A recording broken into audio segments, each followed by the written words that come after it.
Like I said, 63 ships in being constructed are being done in the Indian shipyards, which includes the DPSUs, PSUs, as also the private industries such as L&T, as we saw today.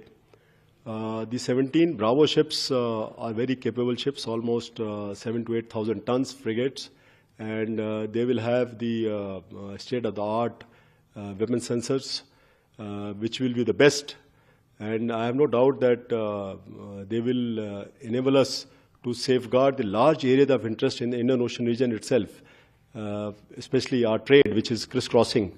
And as per our long-term integrated perspective plan, we are supposed to have 24 frigates. So these 7 brand new stealth frigates will add muscle to that capability. As far as other projects are concerned, like I said, we have already committed that the Indian Navy will be a fully armed naval force by 2047, and therefore I don't think any further platforms in terms of surface, of subsurface, we are going to acquire from abroad. They will all be made in India, and Indian Navy is fully committed towards that. We are also looking at infusion of technology, because technology is a game changer in today's warfare, as has been seen in the ongoing 2 conflicts, and even before that in the Armenia-Azerbaijan war. So at Naval Headquarters, we have commissioned 2 task forces under a 2-star rank officer who are now going into the industry and looking at what kind of technology we can imbibe to plug the gaps which we have got. And we have been successful to a certain extent. I'm looking at in the next few months with great hope that. So you are aware that in 1999 there was a 30-year submarine building plan which was cleared by the government, and we are proceeding as per that.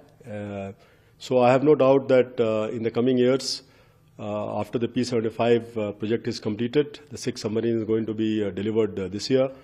We will move ahead and acquire other platforms, whether it is P-75 India or P-76. And government is seized of this, and we are getting full support. And we have no doubt that our desired strength of having a large number of submarines, which is at least 18 submarines, those will be fulfilled. Pending that, we are also carrying out medium refit and life certification of some of the older platforms. So that will help us to plug the gap till the time we get the new submarine. Months ago, you had certain projects for modernization for the Indian Navy in your mind as your KRAs.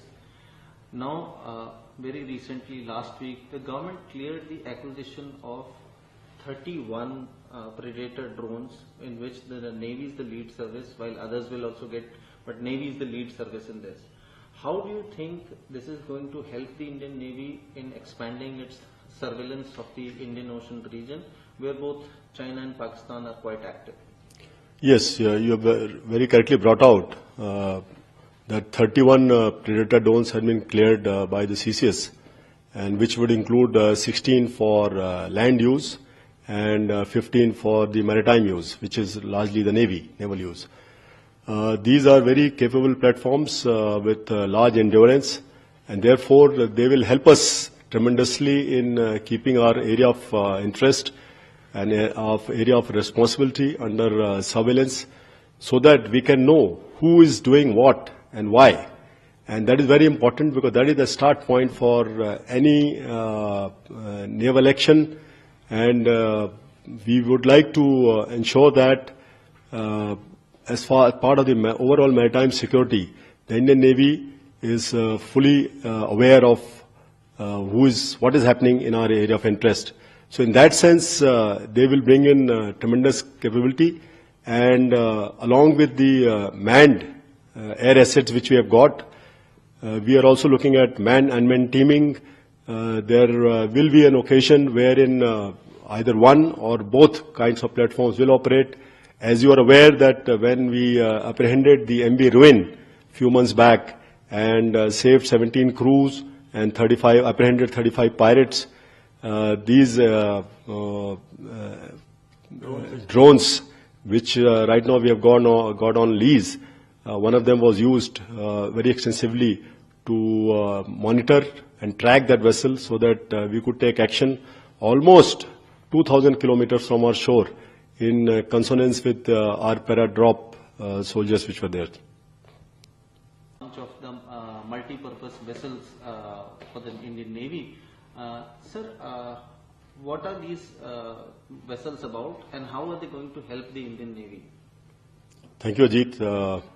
Today is an important day for us because we have just launched the first ship of the multi-purpose vessels Samarthak to be named after commissioning at L&T shipyard at Kattupalli. And as the name suggests, multi-purpose vessels will provide the flexibility, mobility to our frontline combatants so that they can demonstrate the poise, power and reach in our area of interest. These are vessels which are almost close to 3,600 tons, and they will be used for a large number of activities which would include trials and testing of indigenous weapons, sensors and equipment, for which sometimes we were using the frontline combatants.